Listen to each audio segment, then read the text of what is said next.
Hey, everybody. Welcome to another episode of the Mile High Game Guys board gaming podcast. I'm your host, Adrian. I'm Zach. And I'm Jeff. And we are coming to you this Friday with a discussion. Not a review, not a list, but a discussion. Changing things up a little bit. We just did a discussion like 6 episodes ago, so it's not like it's that unexpected. It's not the Spanish Inquisition, so. No. Nobody expects that. Exactly. This week we are going to be discussing the Spanish Inquisition. No. No, we're going to be discussing managing your board game collection. And we're going to kind of do this over 3 parts.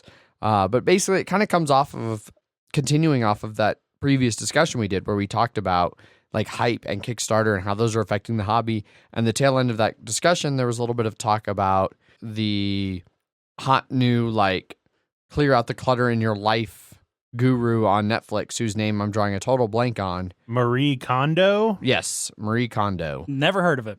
She's got a series on Netflix that's all about, like, decluttering your life. Does that iPad bring you joy?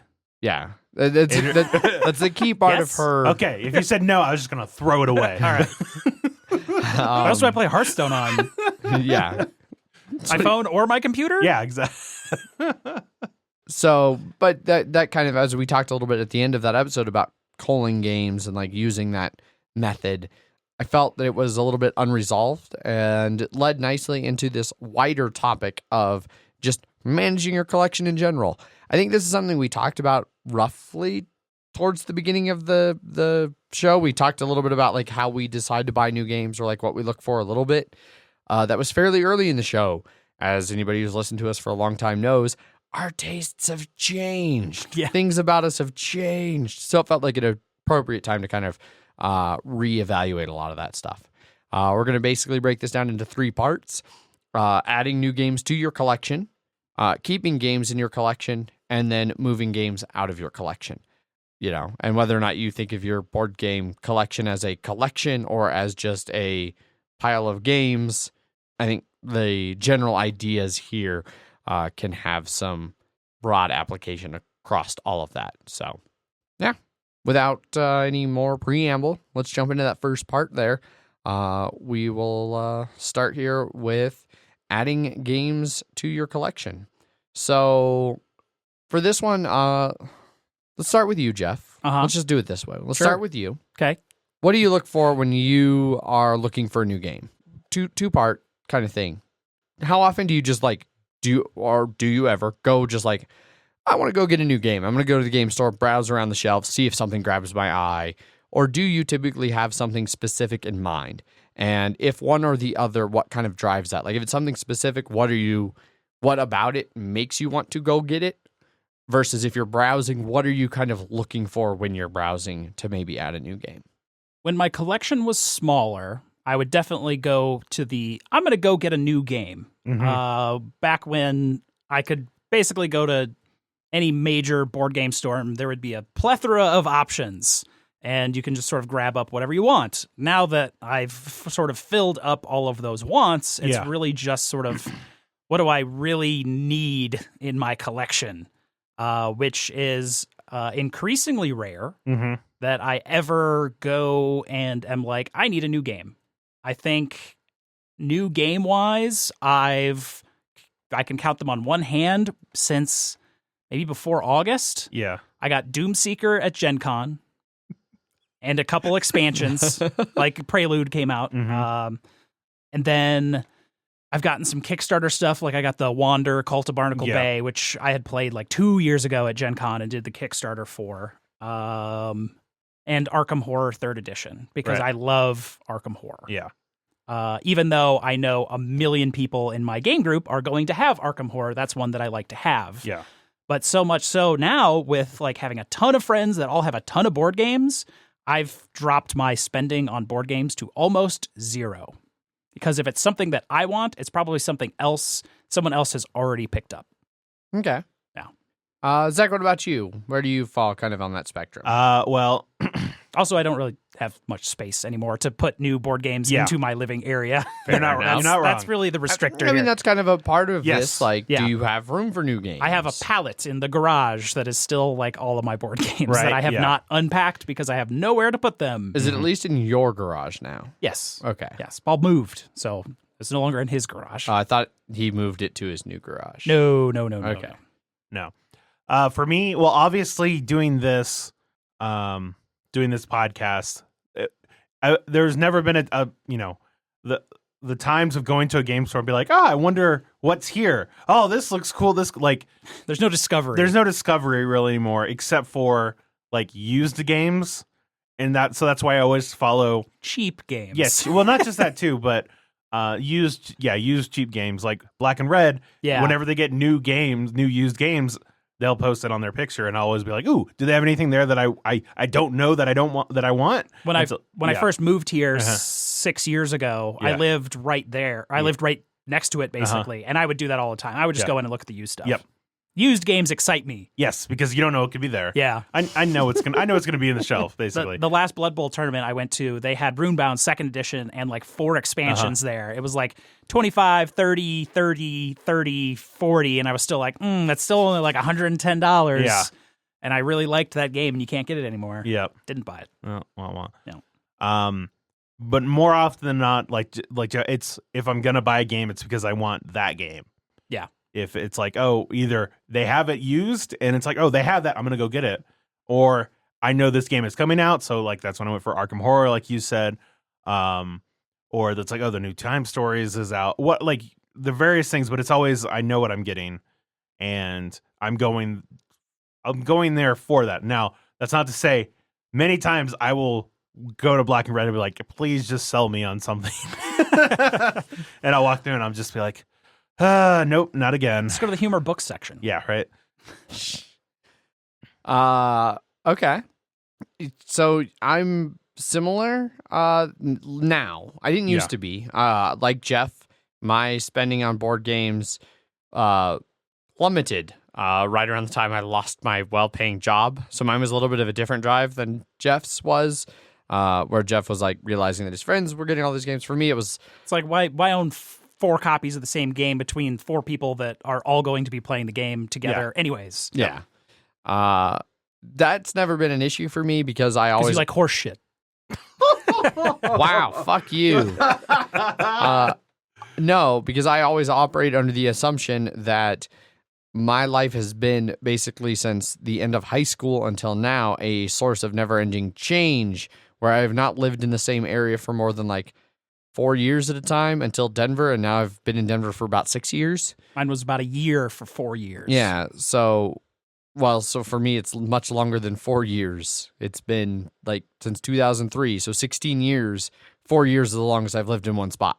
Yeah. Until Denver, where I've now lived here for 6 years. And buying a house here means I'm probably more likely to stay here. So that's been part of that shift. Well, and then also, living with Megan, like you have someone to play games with. Yes. So even if, Jeff has a game, it's like if you want to play it with Megan, you would have to have the game here in order to play it whenever you want it. Right. It sucks having to plan ahead. Like, oh, we want to play this game. Okay, well, let me get in touch with like Paul and see if I can borrow his copy. Yeah. Which usually isn't a problem, but it's an extra step.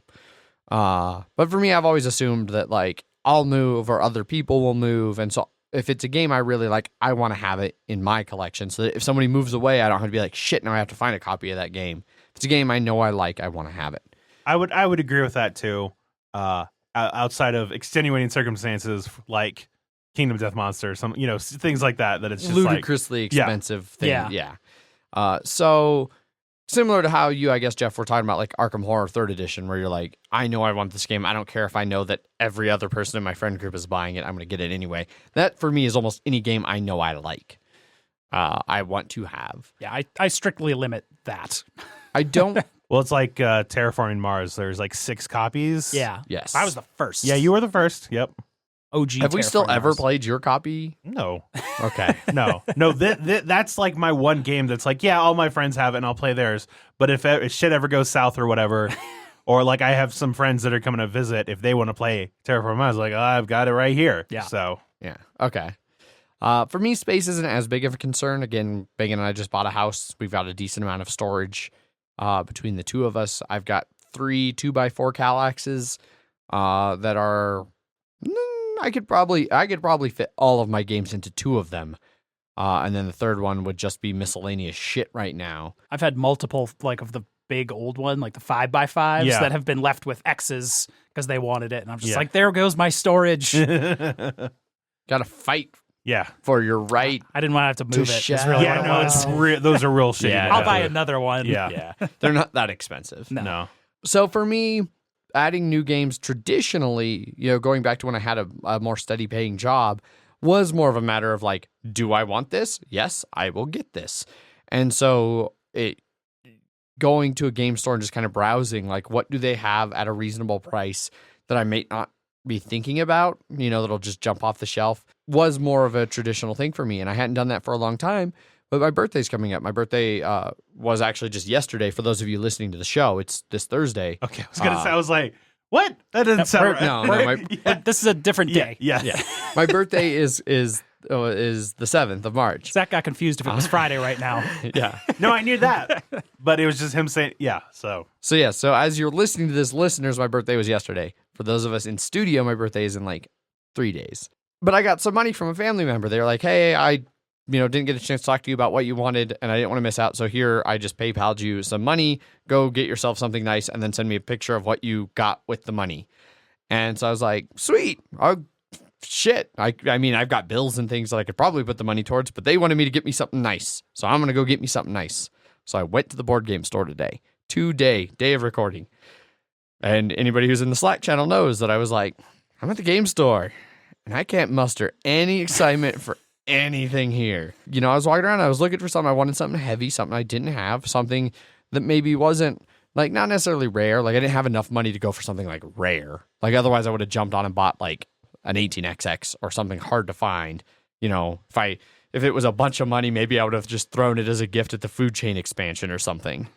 I was going to suggest that. It was not enough money, and even then they wanted me to get something that I would enjoy, so I would get something I knew I would enjoy.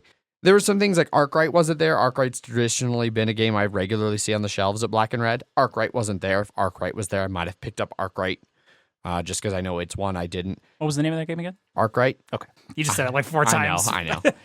I looked at some other, like, Fields of Arl and some of the other older UVAs that Fields of Mars wasn't on the shelf? Or Fields of Green Yeah. was right next to Terraforming Mars, which made me remember back to that day when I thought that was a real thing and not just an April Fool's joke. Yep.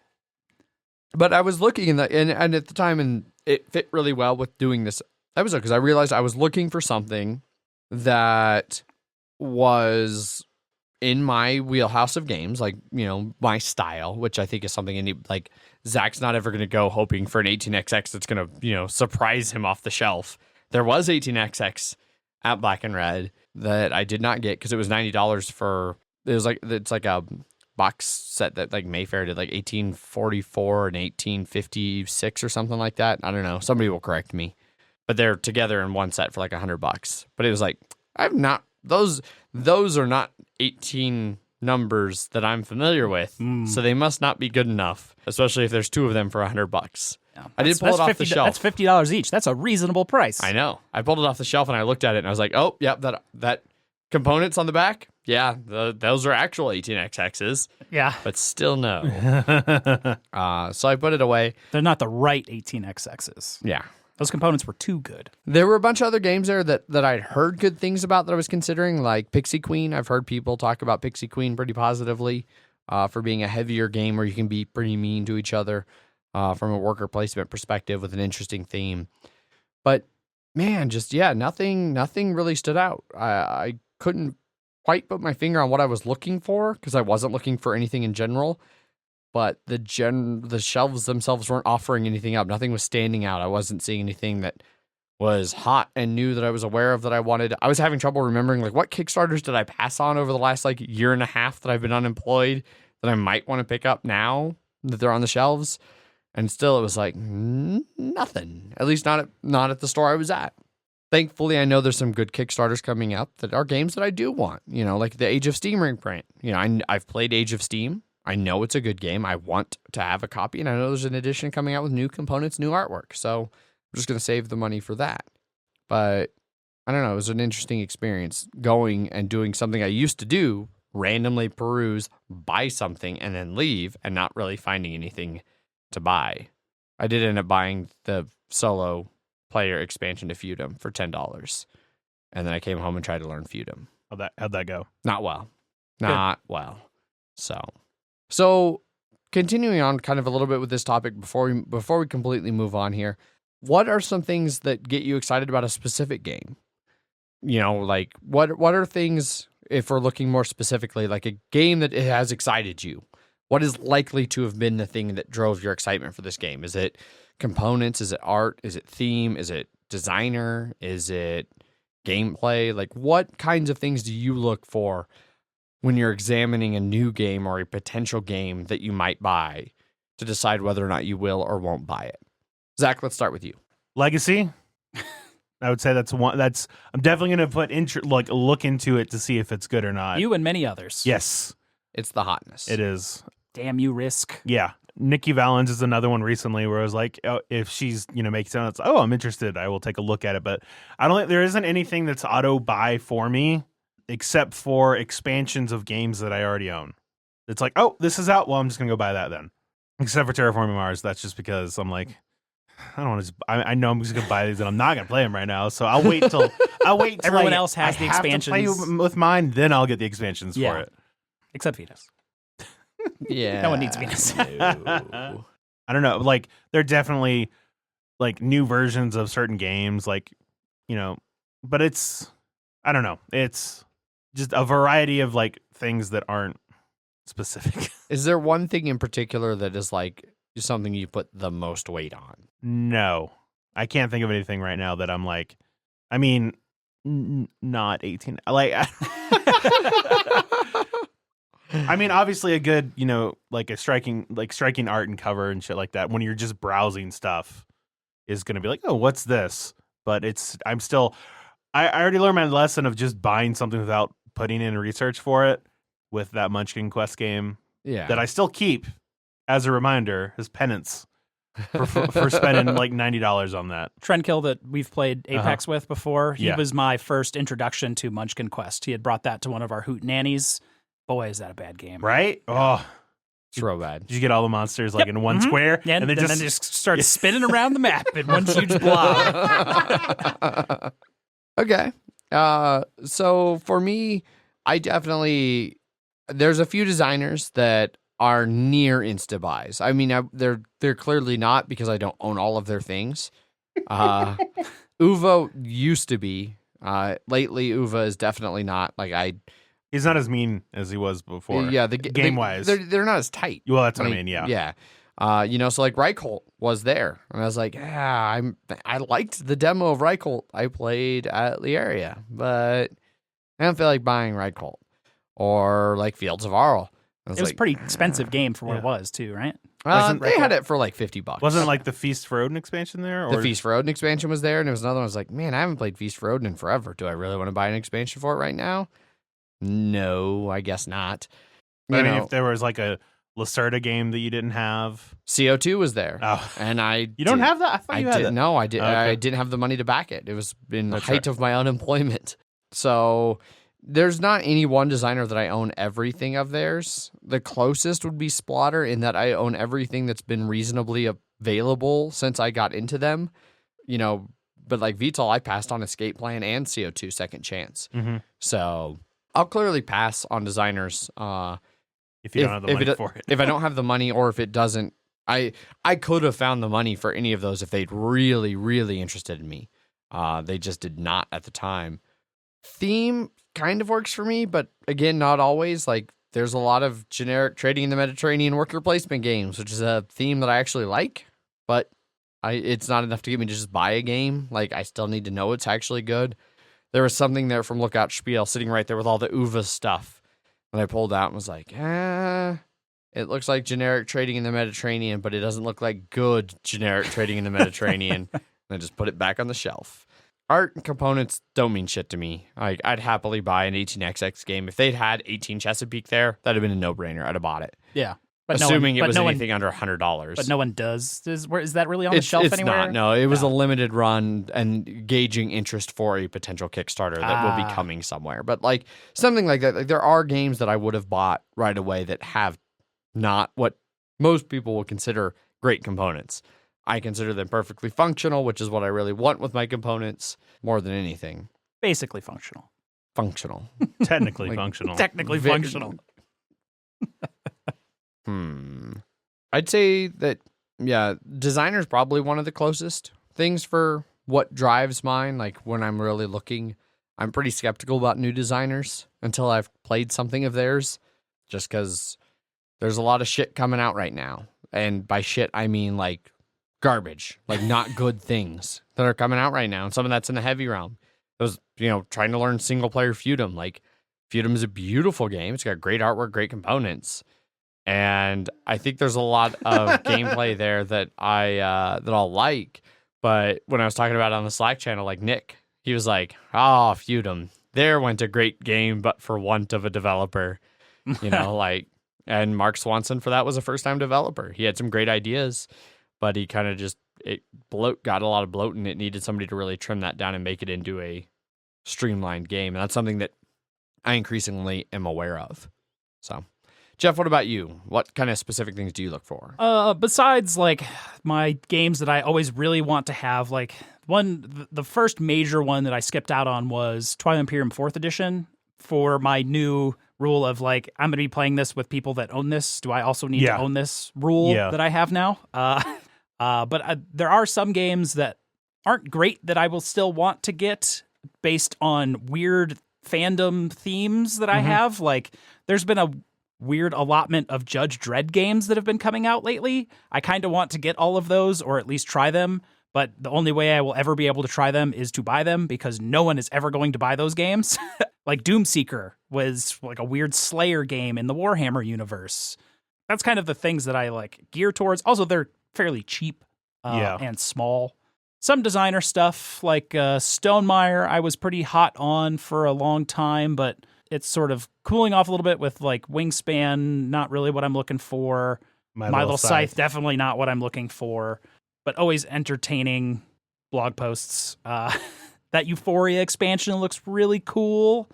I'm excited for Adrian to get that at some point. I don't know. A lot of it's just expansions. Like I want the Dice Forge expansion. I want the Feast for Odin expansion. I want some stuff to kind of thicken out the collection that I already have. Like I have all the Mystic Vale expansions. Sort of just like not looking to add really anything in there right now that aren't like ridiculous. Like the Horizon Zero Dawn Kickstarter backer pledge thing is up right now, but it's like, do I want to spend $370 on a game that might have iffy rules because there wasn't really any rules on that Kickstarter when it started. But man, I played that game and that sure was fun. Yeah. Yeah, I just look for like a lot of small stuff now, like small, good games that I can haul around to game night. Okay. Like a lot of what my game night bag now is like a deck of cards, Skull, a Seven Wonders Duel, and things like that. Okay. Well, now that we've covered what we look for in adding games to our collection, which apparently through the three of us is just like, we don't do that anymore. That's not a thing we do. Let's talk about keeping games in our collection and what makes games stay in your collection. This, for me, is an interesting, again, side of things where things are relevant again. I've been doing game night for 6 years now. We just had our 6-year anniversary. And anniversary of me breaking my leg. Yes. That will now always be a part of that, won't it? Yes, indeed. And from the first anniversary on, we did raffles for game giveaways. And I've never put games in. Everybody else puts games in. And I never did because I never wanted to get rid of any of my games, even games that I knew I didn't really like or I didn't really want to play. I just felt like a weird compulsion need to hang on to them. And I recently broke that. I was able to get rid of like all of my old Munchkin games and like things like that I was just like, no, I don't really need. We'd gotten Carthago a while back as a review copy from Capstone. and none of us really wanted it, but I just kind of held on to it. And I was like, you know what? Why? No, I don't play it. I don't really want to play it. Did you at least put the promos in there? I did. Good. I did. So this was the first year that I actually put games into the raffle, that I actually willingly got rid of games of mine. I've thought about doing math trades in the past, but math trades were a tricky one where it's like, I know that nothing I'm offering is anything anybody really wants. So I feel like a math trade isn't the way to go. Like, I'm not going to get anybody to buy Munchkin zombies from me. Yeah. So I'm basically resigned to just giving them away, which is a weird spot to be in, I guess. But I've once I got rid of some, I'm able to look more at my collection, and I already have a few more games, and I'm already like starting to move to that section. Like, I'm going to have a section now that's like games on their way out, because I've broken that to where now I feel like I can get rid of games. And so what I'm looking for when I look at my collection, I've got the 3 Kallaxes. Those are going to be what we have. They fit nice in our house and make look good. There's no other way to add more without ruining the, I don't know, layout. I don't want to say feng shui, because it's definitely not feng shui, but that's what I'm working with now. And so I have a physical limitation that I want all my games to fit on those shelves. Additionally, like, I'm moving more towards really identifying whether or not I actually want to play a game anymore. Like, I'm trying to move away from the idea of, I'm keeping this game because I might be willing to play it with family members who are in town visiting and want an intro to board gaming. Like, I feel I can do better than having a game like that around. Like, I don't need Carcassonne anymore. Like, if family members are interested in playing a game that aren't familiar with gaming, I have other better intros that I can push them at. I don't need to keep Carcassonne in case they're like, oh, I recognize the name Carcassonne because it's a well-known name, So I've moved past even keeping mediocre shit around for the reason of bringing new people into the hobby. I also am increasingly just not trying to do that anymore. Like, I'm now more interested in taking people who are in the hobby and bringing them to the heavy side of the hobby. And I've got good games for that I want to play, that I like to play. And so that's become a new criteria for me. Do I actually want to play this? Not do I think I will? Because there's a lot of games that I think I will play again that I'm not really crazy about and that I don't need in my collection. But do I want to play it? That's kind of become my new driving force for what stays. Jeff, what about you? I've not really ever gotten rid of much. And clarification, is this your collection here or your collection back in Chicago? It is. I've still not gotten rid of anything back there. Okay. Let friends borrow the games while they were out there until he had to remodel his house. And then he dumped them back all off at my dad's storage room. Trying to think of games that I've just ever gotten rid of, and it's not many. I think I've put some games in the raffle, like Predator, the Legendary Predator, which I don't think I ever even, I think it was still in Shrink, or no, because we bought it new, and then the year later, I bought it again in Ding and Dent. Yep. That's also a game that I own that, you owned, that's I don't really even need to own this at all, because you have everything, and it's organized. And it's sleeved. Yeah. But I like deck builders. I just sort of kept hanging on to games. I definitely about to hit the edge of where I'm just going to wipe out most of my collection in some fashion via BGG's virtual flea market, or what a lot of people do is they'll throw up a post on the Denver game night, be like, I want to sell all these, make me offers. But otherwise I haven't really thinned too much out besides breakups, and then someone gets this and I'll get that, etc. But I haven't had to do one of those since for 8 years. Yeah, that's basically my nightmare. If Megan and I broke up, figuring out who gets the dog and figuring out who gets some of the really good board games that we've bought together. That, and obviously losing somebody that's been a part of my life for 6 years who I care deeply about. But that's good. third. It's good to hear the number. That's third. But I figure if we're breaking up, that part's already gone. So it's what's next? In this theoretical situation, Yes, it's still third. Zach, what about you? So, in final, go I would for it. like to get rid of more games because I have a lot of games and I have not played them in quite some time or looked at them. Just probably need to go at this point. Yeah, that's why you need to have a shelf. So Yeah. you can at least look at them and be like, oh yeah, I have that Oh, game. I own that. Yeah. You go to a storage unit and be like, oh, right. Castles of Burgundy, I own and have never played. It's for the best. Through the Ages, first edition or whatever, the old one. Yeah. Just through the ages. Through the Ages. Yeah. I have a lot of games that I just have that should just go because I've bought them and then never played them. Yeah.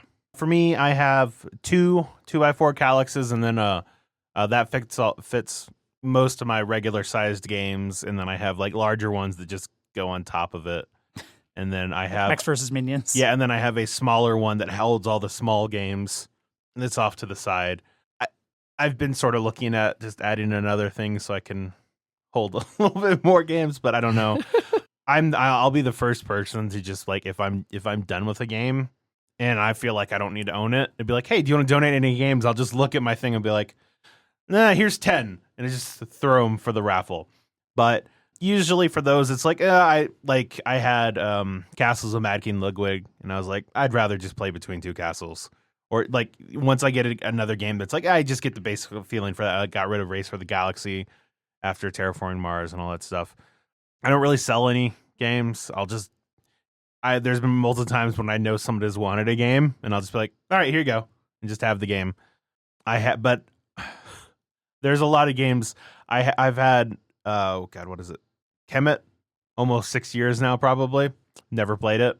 But if you're like, Zach, you want to get rid of Kemet? No. It's not harming me keeping it there. It's not like it's taking up a space of another game. That's also because I have a whole I just have a bunch of games in bags from it's like, oh, I brought Mansions of Madness to someone to bring it to someone, so I put all of it in a cool stuff bag. And now that just cool stuff bag is just sitting next to my shelf. Now it's just the Mansions of Madness bag. Now it's the Mansions of Madness bag, and I have something else win in its slot instead, but it's very fluid. It's a fluid. Yes, it's fluid a fluid game collection. Yeah, exactly. I definitely don't for like organizing. I just put games wherever I put them. I don't have like this is my and because I know you have your like these are my most played games. And then It's not really most played, but one of my 3 Calyxes, which is the one that's like the most accessible, Yes. like right there in front of everything, is like these are like my top games. Yeah. Like these like they have spaces. Like if I take it out, that space stays empty until that game goes back in. Like if I buy a new game, it might shuffle things. Like I can't remember. Oh, what did we get? We got something for Christmas that shuffled a bunch of stuff. Like it's like, okay, now this can go here and it pushes this down because like my favorite games in my collection. So if I get something in my collection that is a more favorite, it'll shuffle stuff out of the bottom. But so it has like all my splatters, all my uvas, all my Terraform Mars is over there. Yeah. But yeah, no, Mo, for mine, it's just like technically I have like, oh, this is where all the Eldritch Horrors go. And then it also used to be where the Mansions of Madness went too, but then that's its own thing now, which takes up more than one Calyx space. But yeah, I'm very much, I'll keep it until I don't. And if I don't, I'll just give it to somebody who wants it. I don't really. The only things I'd consider selling are like my Heroescape, or if I don't like John Company, that like something that it's like I know I could get some money for Actually that. get decent money Yeah, for it. but I'm not gonna go to virtual flea market or whatever. Like here, this is for $5 or whatever. So Yeah, I definitely would never do an auction. Like I heard somebody in our Slack channel was talking about like they did an auction and got a bunch of like decent games sold for like nothing. yes, Like Millennium Blades, they had got and the expansion for $16. Yeah, They sold it. Was it over? I think so, or something like that. Yeah, $16 because you sold. couldn't put a minimum on it, or it couldn't be on whatever list he was on, or something. yeah, and it just because it wasn't a super big con or whatever, it just was able to go for super cheap. Yeah. So Yeah, that's my nightmare. yeah, but yeah, no, I have plenty of games that I'm glad I own, but I that doesn't mean I don't have I don't keep track of what games I've played. I'm actively not trying to do that stuff. So that's where it's just like, sort of, unless I see a reason to get rid of a game, I will keep it. Okay. So, you did mention one thing that I thought that reminded me of something I didn't talk about for storing my collection on that. It really only applies on that main shelf of like top games. I do vaguely organize them by like designer, publisher, ish. So like all my splatters are in one cubby. Yeah. It also has like Terraforming Mars and I think Concordia, because just the way things fit, like I Tetris things together to fit as much as I can. But like a whole lot of my UVAs are all together because they fit nice next to each other and they're similar sizes and shapes. A lot of that is a logistics thing because similar designers or publishers tend to use similar sized boxes. No, yeah. Your splatters look. Yeah, they fit nice and same thing. My UVAs, nice, good, same sizes. Unless it's Space Road and it's. Well, even it's thicker, but like so the way I have them stacked though, they're all the same height. So it makes space for one game to slide right above them, and it's nice and even. Not like until you get the expansion that won't probably fit in the base box. Now you got an expansion box you got to set. Yeah, there's a lot of stuff in that expansion box. So it's the size of most of the other UVA games. That's why I haven't bought the Caverna expansion yet, because I have that nice insert. It's not going to fit in there. Just going to have to throw the whole thing away. Yeah, just the whole game, everything. Well, let me rate it for special shaped components for my Agricola set. That's true. So, cool. Well, now that we've talked about keeping games in our collection, let's talk a little bit about kicking games out of our collection. Which I feel like we've also... Which you especially definitely just... Yeah. Well, I guess we all kind of did. Yeah. God damn. Yeah. That's why I was going to say something, and then everybody started doing it, so I was just like, okay, well, I guess this is life. Yeah. Oh. That was unintentional. Yeah. Meant to have it more as a separate thing. Oh, well. This is life. Yeah. Well, is there anything in particular that we didn't talk about that you want to mention? Not that I can think of. I feel like we all talked about how we get rid of games, donating versus selling. We all mentioned that as part of our collection thing. Yeah. I had my big example of just like Predator, never touched. Yeah. Then bought again. So do either of you, for any reason, limit the size of your collection? Like, I roughly am limiting mine to those 3 Calaxes. Like, and by I'm limiting them, Megan's kind of limiting me to them. You're limiting them together. Yeah. She's helping me stay honest about my desire to keep it all fitting in 3 Calaxes. Yeah. With some exceptions, like Brass has such beautiful artwork that, especially now that it feels more like an actual part of our house, like I have some games that are standing up outside of the Calaxes, like showing off the cover art. But I've also thought about, as I'm trying to manage this a little bit lately, as I've gotten used to the idea of getting rid of games, I've been toying around with roughly 100 game collection. Like maybe do something where I ideally want to keep it at 100 and then set like a hard cap at like 120. So if it gets to 120, it becomes a 1 in, 1 out.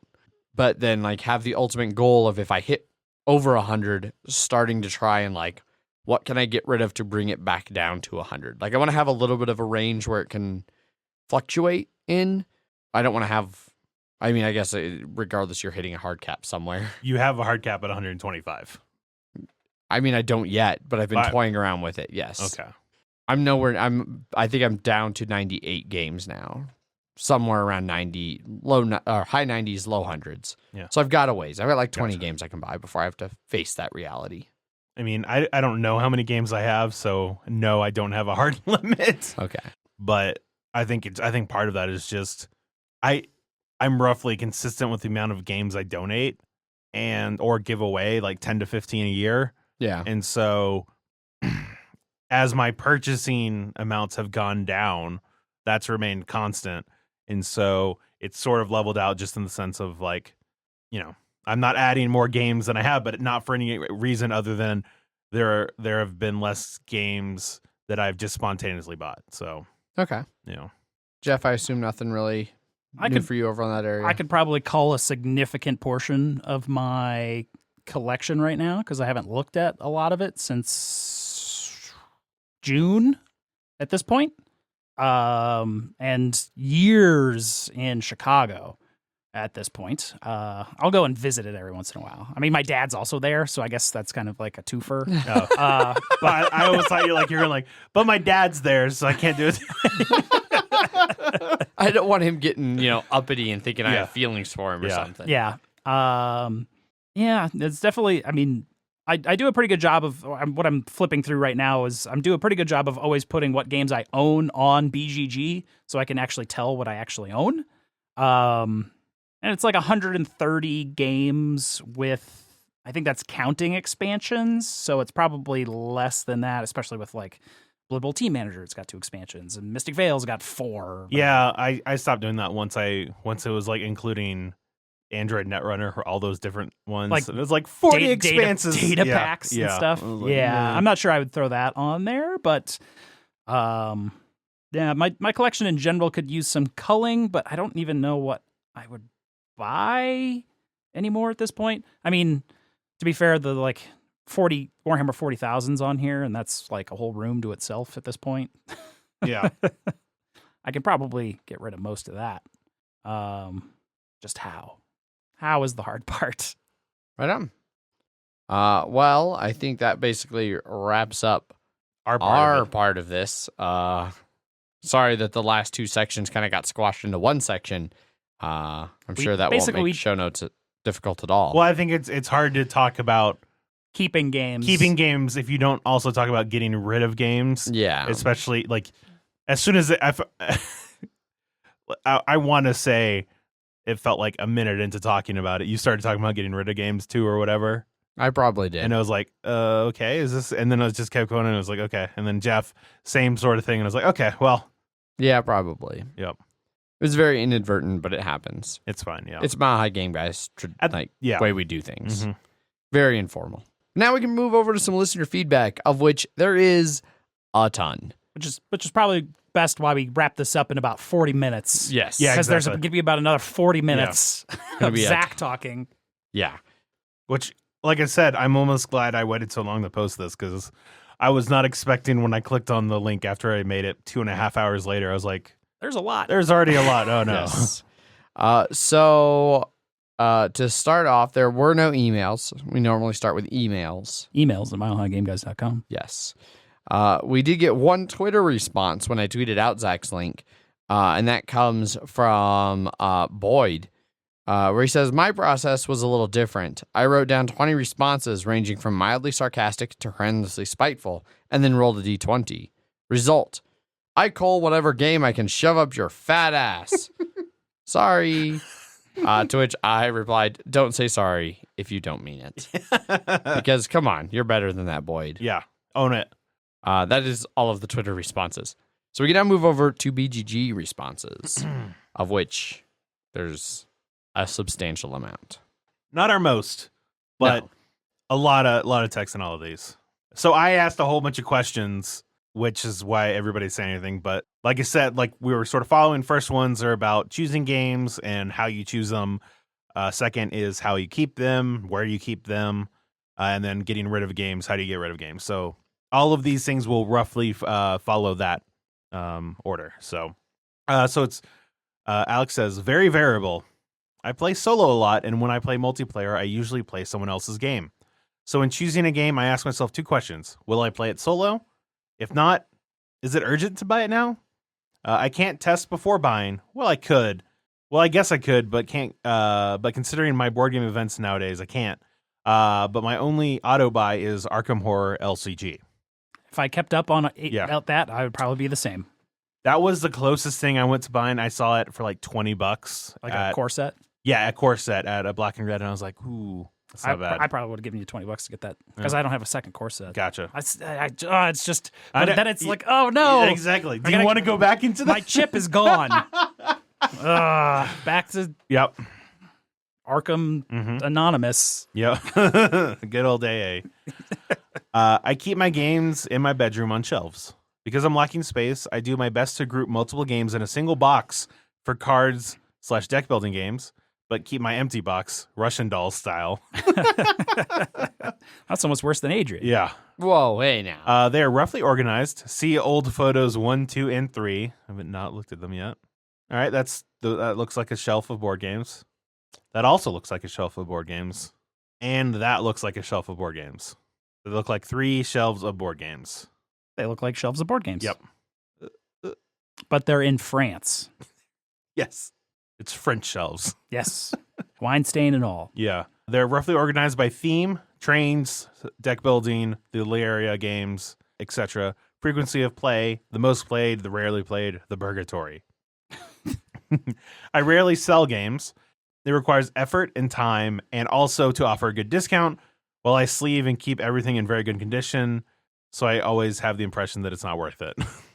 Yeah, I mean, usually used board games go for pretty cheap, or Yeah. people want them for cheap. Yeah. Yes. Next one is from Bryant.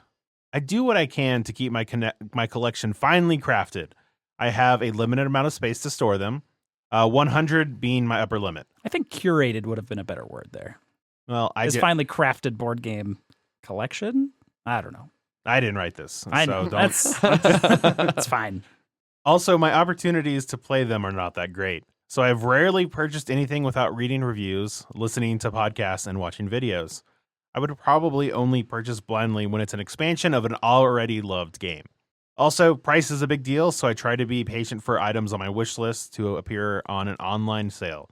I never buy something at a con or at a game store for full MSRP. Yeah, I'm definitely not a full price kind of person, which Yes. is why I have no Switch games, because they never, ever go on fucking sale. You're not wrong there. But that's nice about Black and Red is that it's always 20% off. So. Yeah, that's true. I'm not particularly interested in filling any certain niche other than having at least a few gateway party type games on hand. I have no problem with certain game mechanics absent from my collection, while having multiples of others featured that I enjoy. After that, I just try and organize by whatever makes sense on my shelf based on box size. The shelves are from Walmart and the Better Homes and Gardens brand.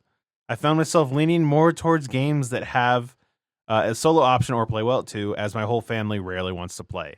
Also, games that do not take up a huge footprint or have lengthy setups help, aka not Feudum for both of those. Yeah.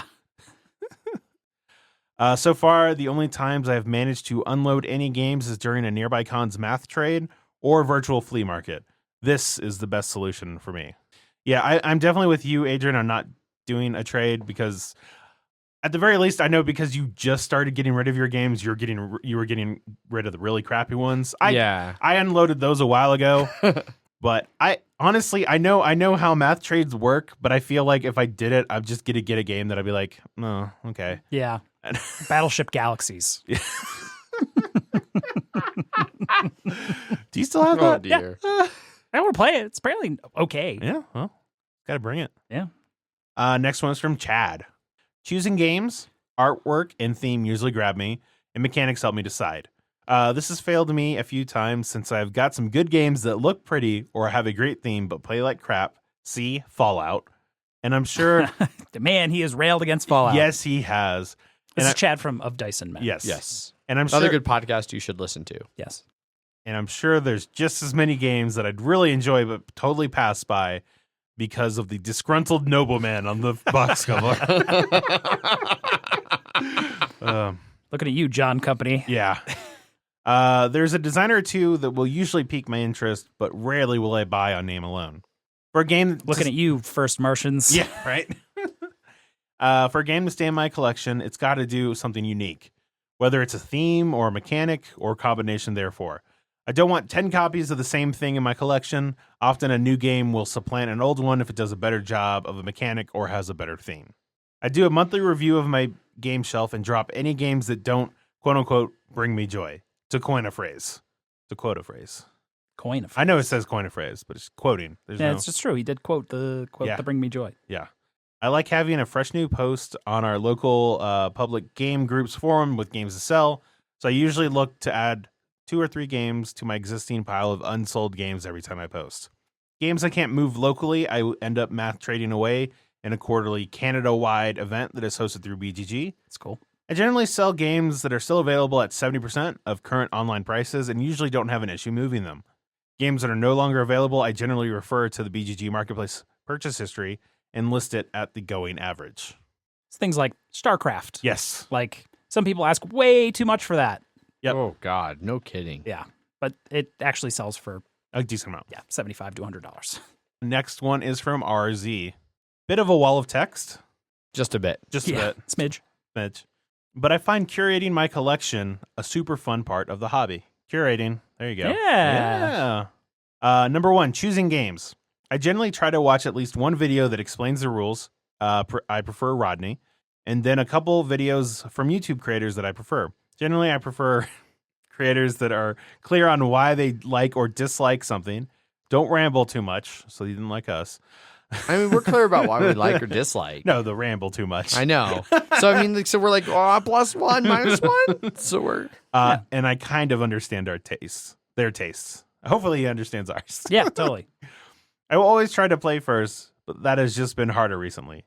More recently, that's something we didn't mention. For me, like, I've increasingly moved to I don't buy things I haven't played. gotcha. Like, that's become a key part. I need to know it's good, or somebody I really trust. Well, I think that's more the. Vouches I for feel it. like that's more the style of your game. Your games negates or not negates that. Yes, for big, thinky, heavy games, Yeah. there needs to be more actual knowledge there. More recently, if it just looks interesting, I'll wait until I encounter it at a meetup or try it at a convention. If it looks really interesting, then I'll try and buy it, knowing that if it's more recently released, it's generally pretty easy for me to resell it locally. 2, keeping games. If it's a large box game, I will have to really like it personally for me to keep it. I try to keep my collection pretty slim and have a pretty high bar for games that I keep. Since most of my games are done in the medium Euro-ish realm, if the game I'm deciding to keep overlaps with that, it has a higher bar to clear. If it fits on the lighter side, has a very different feel to the game than others, or plays particularly different player counts, the bar will be slightly lower, but not by much. I do think a bit about keeping my collection diverse, but is mostly trumped by only keeping games that I want to play myself. I have a couple gateways that I don't want to play all the time, but there are all ones that I would happily play. That's why I own Ticket to Ride and Yeah. Ticket to Ride Europe. Same. That's why I have the Ticket to Ride 10th anniversary collection. I was like, if I'm gonna have one, I'll have this fancy looking one. Yeah, it'll blow those new gamers' minds. Yeah. And then they'll buy it and be like, man, this version sucks. It's not nearly as good as that Yeah. version. There's no giraffes at all. And tiny cards. Yeah. If there is a mechanic that I do not love or am just meh about, I will not try to have a game for it just for variety's sake. That being said, I'm lucky that my game group has several people who all buy games, so I don't have to feel like I'm shouldering the burden of keeping things fresh. I just keep what I like and will always play. I definitely felt like I was that, like the first couple years of the game group. Zach always had the thing. Yeah, well, like there were times when I was like, I'm not going to bring in everything today, and I feel like the entire game night felt that I didn't bring I haven't seen the full IKEA bag in a long time. No, I know. No, I used to have it was even before the IKEA bag, a giant duffel bag Yeah. that I ripped the things off on the side to get more space in it. And then It was glorious. yeah, and this was near the beginning when there were a lot of people were just sort of getting introduced, and they were like, Zach, where's your bag? And I was like, I didn't bring it today. And I was like, oh. You've ruined everything. Yeah. Game night's canceled. Yeah. Forever. Yeah. I've also started bringing a much smaller bag to game night these Yep. days. Really, once I started doing Lyft, that sort of cut it because I Yeah. could just keep it in the back of my car anymore. Also, when someone decided to break into your car. Also, yes. Yeah. Which that's when I knew board games were not mainstream Yeah. because they just like it was $300 worth of games, and they're like, nothing in here worth anything. Yep. Number 3, getting rid of games. I have a separate shelf that I dump games into that I no longer want to keep. If the first play is sour, I can generally tell if it's because of the game itself or the circumstances of the play, or if it's a bit uncertain. If it is clearly because of the game, I will very rarely give it another chance. Otherwise, I will usually try to get it to the table a couple more times and be very critical or watchful when I'm playing it. Are you this say? We didn't talk about that. Like if we buy a game and we're like immediately like, oh, this is not a good game. Do you just like immediately get rid of it, or? Since I don't buy Right. mini games blind anymore, Yeah. it doesn't apply as much. But yeah, I feel like, especially since we started the podcast, I've gotten really good about, I can get like an 80% accurate assessment of a game off of one play. Mm-hmm. You know, and people gatekeep about that shit all the time on Twitter about, you know, reviewers need to play a game a dozen times to give it a fair review. No, I'm sorry, but no. If you're talking in-depth strategy, sure, you should probably play it more than 2 times if you want to talk in-depth strategy about a game. But I can know if I like a game, and I can usually identify what I do and don't like about it with 1 or 2 plays. Yeah. So I get where he's coming from with that, and especially as a casual gamer. If you don't have fun the first time, Yeah. it's Well, I mean, it's like how when we played the Estates the first time, it was dog shit, but I could tell that it was because of that more than the game. It was the session. It was not the sessions. game, I was yeah. like, and Petrichor, I was like, I really didn't enjoy that play, but it did feel like a big part of it was the amount of players we were playing with, so I'd want to give it another chance with a less amount of people. But they're like 18xx. I played the one game and like, I know how I feel about 18xx. Yeah. You know, and like it's one of the things that bothers me when people talk about games like, say, anybody who wants to defend Cry Havoc will say, oh, you need to play it a whole bunch with people who know the game so that you get all the underlying strategy. Like, I'm sorry, if someone that's not at least basically apparent at first, it's not going to work. Like, I'm not going to play a game 20 times if I don't like the first 5 plays of the game. Well, if it's like, if there's like an underlying game that they're like, oh, that's where the game really starts. The meta. Like, but it's like if the overlying game isn't fun, I don't care about the underlying game. I'm not going to dig deep enough to find that. Yeah. I'm not going to dig through 5 miles of shit to get to a ounce of gold. Yeah, because you're like, oh, sweet, I got gold, but now it's covered by a mile of shit. Yeah. All right. I did finish that one. Oh, and I guess my biggest example, the Binding of Isaac. Which was like, and then it went super no. On the second one, yeah. Oh, no. I doubt that will see the light of day ever again. Probably, yeah. Once they're on that shelf, I try and put them up for sale at around 60% MSRP, higher if it's super hot or out of print. On a local Facebook group, once it hits a critical mass. Usually they sell pretty quickly. Some games have been hard to move, so I'll probably gift or donate them. Right. We have a big yearly get together where everyone can donate all your garbage. Yeah. At least now I feel like I've convinced Adrian to not take the super shitty games anymore for that. Oh yeah. Yeah. That's why we had that free games pile. Yeah. And that will continue to be a thing. Yeah. Next one is from Thomas. Typically I do a lot of research on a game, but there have been times when I've sat down to play someone else's game and have ordered my own copy while playing it. I think I've done that once or twice. I've done that before. Yeah. Paul did that playing Black Orchestra, I think. Yes. Yep. And This War of Mine. Yeah.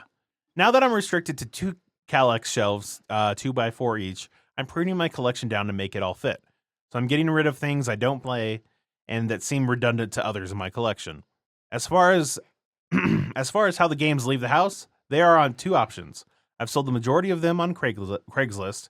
However, if there are some I don't think will sell or will take too long to sell, I donate them to an organizer for a local meetup group. Better they get played by someone at least. Last but not least, make goddamn sure you block off the bottom shelves of your collection if you happen to have a rabbit in your house. These little fucking savages will take your love of board games as a personal affront and will destroy anything you leave within their reach. R.I.P. Thief France 1429 in patchwork boxes. The contents of both games are fine, but the box will never be confused for artwork again. Have you ever had anything damaged by pet or anything like that? No, that was something I was super nervous about when we got Jester. Mm-hmm. Because we already had the Calaxes set up and the games on them, and like I got some really good games on those bottom 2 like dog level shelves, and so I was nervous about that. But no, she hasn't shown any interest. The most she showed, like I did block her while we're recording this time. I did put up the second baby gate to lock her in the downstairs like living room area, since I have Feudum set up on that upstairs table, and she showed just a little too much interest in the Meeple Realty wooden insert for that game. And so I know she likes to eat sticks a whole lot and other wood things. So I was like, I'm just going to put the baby gate up so you don't eat my insert while we record a podcast. Yeah. But so far, no pets have destroyed anything. No. And for me, my cat, occasionally I'll take shit out of a thing, like out of one of the cubbies, and then she'll immediately jump into that. She's like, oh, it's a new box for me to get into. And then I'm like, you motherfucker, get out of here. I was wrong. She did find, when we were cleaning, we found a single cardboard coin from Coup that I'd set on the glass table to then take up to my game shelf later. And I saw her chewing. I was like, what are you chewing? And I got her, opened her mouth, made her spit it out. And I was like, oh, well, I'm now short a coin from Coup. Oh, no. Oh, no. Those disgruntled noblemen on the cover of Fief France 1429 are now even more disgruntled. Yes. Is it a disgruntled nonsense? Oh, absolutely. Disgruntled I nobleman knew game. like a game called Fief France is not going to be Yeah. any more disgruntled. Yep. That's the kind of game Chad would never pick up. Next one is from Nick. 95% of my new games are bought at Essen. The remaining 5% seem to be from Kickstarter. I do tend to research the crap out of them before I buy, but to my shame, I'm very bad at gauging what I like regardless of the amount of reading up that I do. However, the beauty of Essen purchases is that those I don't like can be sold pretty easily afterward. Ditto Kickstarter projects, especially if they have exclusive stretch goals. Like, I'm sure he's just back in the shitload of CMON games. That's what Nick seems to be like, right? No? Yes. God damn it. My taste in games is pretty niche, minimal or no randomness, no excessive swingy luck, medium to heavy euros, no co-ops. Ouch. Sorry, there's no dash, no coops. No coops. No no roosters here. Yeah. My simple yardstick for keeping a game is for it to score a personal rating of 8.0 plus, following the BGG system. It used to be 7.0, but as the years have passed, my expectations from a game have increased. I do replay old games to check the scores, and it's rare that a game doesn't get downrated. Less than 8, and it will be on my trade/sell list. Currently, my collection is beyond capacity. I have many games that I will never play again that I need to move on from.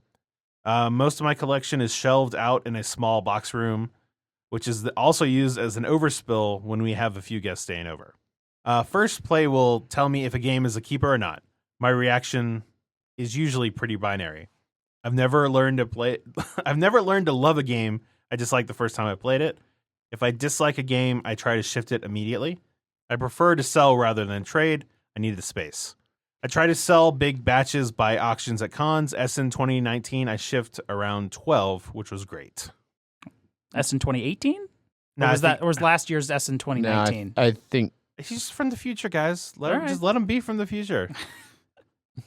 Next I'm one. still trying to get over the fact that I didn't realize Nick Case doesn't play co-ops, but Sagas of Northland. Wow. Tales of the Northland, Sagas of Nog and the Nog Now that's a name. is like kind of co-op-ish. He didn't say semi-coops. He just said coops. True. You did say coops.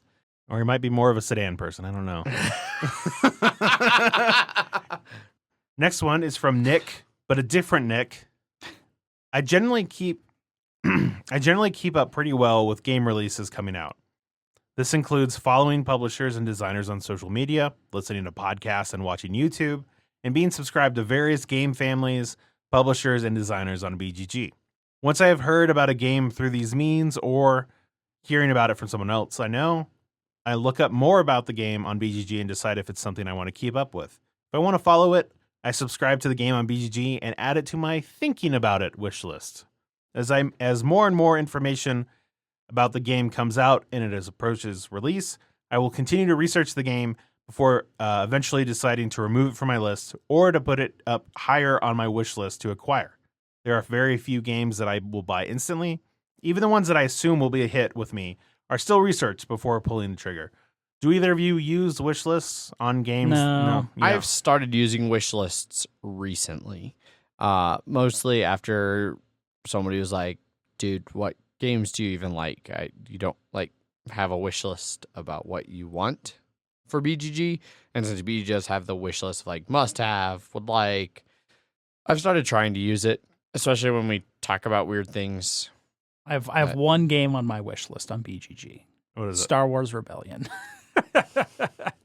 Why? Is that why you don't buy it? Is because you want it to stay on there? No, it's just I know everyone that I would play with has a copy of it, Yep. so I don't need to own it. Mm-hmm. I don't think about games in terms of niches they fit or to only have one of each type of a mechanism or anything like that. Games stay on my shelf. Games stay on my shelf if I enjoy them or if people I game with enjoy them and they get played. There are some games that stick around even though they don't get played often just because they are somewhat rare or I love them so much that I just hope one day, someday, they will come back off the shelf. Those are exceptions. For the most part, if you aren't hitting the table regularly, you are out. Games move out of my collection quickly, especially if they are hot new releases. I try to give every game at least a couple of plays before deciding if they're getting sold. I will also sell games that have received a lot of plays but are starting to get stale. But most importantly, if a game isn't getting played, it needs to go. I sell my games on my local Facebook group primarily. I'll also trade or give some of them away if possible. The final thing I like to do are the sells and trades at bigger conventions. Those are a good way to move a lot of games. I try to price my games to move. So I usually look at a price history on BGG and the online retailers if the game is still in print and price it at $5 to $10 below that. I price even lower if I'm going to be shipping games. Generally don't try to get my money back or make a profit. I'm looking to move the games as quickly as possible and get some cash to reinvest in more games. Yeah, Sell games to get more games. I mean, that's been a thing that I've heard a lot of people talk about, like on board game Reddit and stuff, is the idea that essentially you can rent a game, like especially a new hotness game. You pick it up for MSRP, you play it for a little bit, you sell it for 80% of MSRP. You rented it for 3 weeks to demo it for $10. Like, it's something that people do, and Nick seems to at least do that decently well himself. Fair enough. Yeah. Last one is from a guy named Edward. He does a show. He's a friend. Yeah. So He did heavy cardboard. this heavy cardboard. Yeah, heavy cardboard. Heavy cardboard. So for the first thing about choosing games, I feel like I can't adequately answer this part anymore, given that I'm in the industry and I don't buy a lot of games anymore. Fair.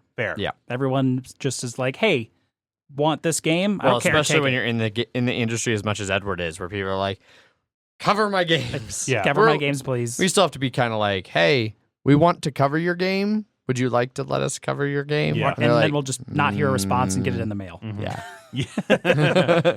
Yeah. Next one about keeping games. Used to just keep almost everything. Yep. Nowadays, if it's something that I legit enjoy, think is special, and will play again in the future, then I'll keep it. I realize that the future is a bit broad, but if it's, yeah, maybe we'll play it again, then it's gone. It has to be, yes, I'm going to want this to the table again when it'll be kept. And then about getting rid of games, I'm almost always willing to give a game 2 to 3 plays and at different player counts, but if still no noticeable improvement, then I have no problem getting rid of it. Yeah.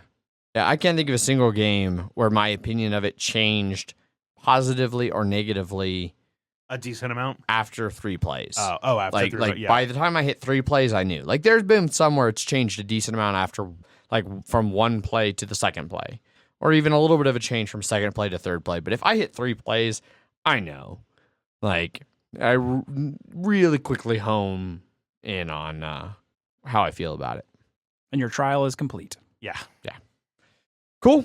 That wraps up listener feedback. Zach still amazingly has a voice, shockingly enough. I don't know what you're talking. No, it's Magic of editing. yeah. Edit out the rasp. Yes. Yeah. Thanks everybody who contributed responses to that entire big long BGG thread. We really appreciate it. And thanks everybody for listening to this episode. If you want to get a hold of us and let us know any of your thoughts on maintaining a collection, you can do so. There's a whole bunch of different ways. You can send us emails. Emails at milehighgameguys.com.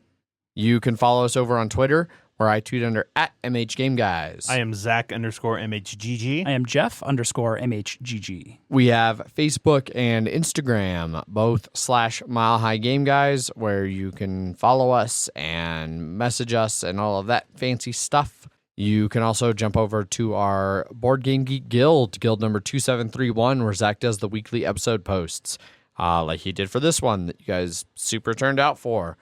So feel free to jump over there and participate. Don't be afraid to leave comments after the review, after you've listened to it, if you have additional thoughts, because we will go back and address those in later episodes. And lastly, over on our website, milehighgameguys.com, are links to all of the things we chat about when we do reviews or certain discussions or lists or things like that, show notes, links to our Slack channel, to our Patreon. All of those things can be found at our website. Again, milehighgameguys.com. I think that wraps it up. I think we're done.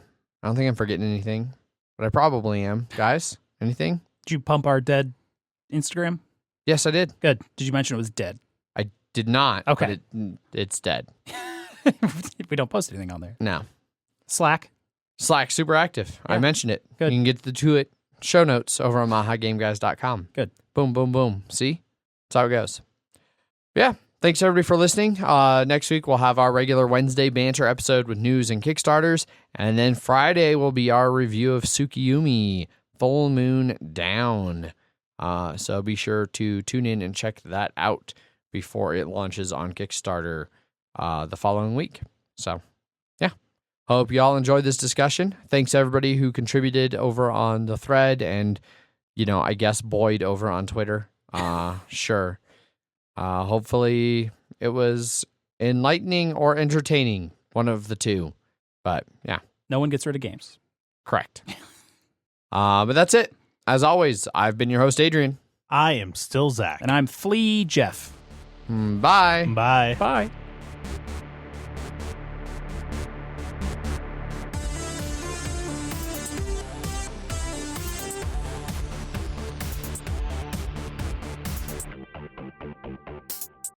And the online retailers. Okay. Relators. Yeah. Yeah. So it's for the retailers. Okay.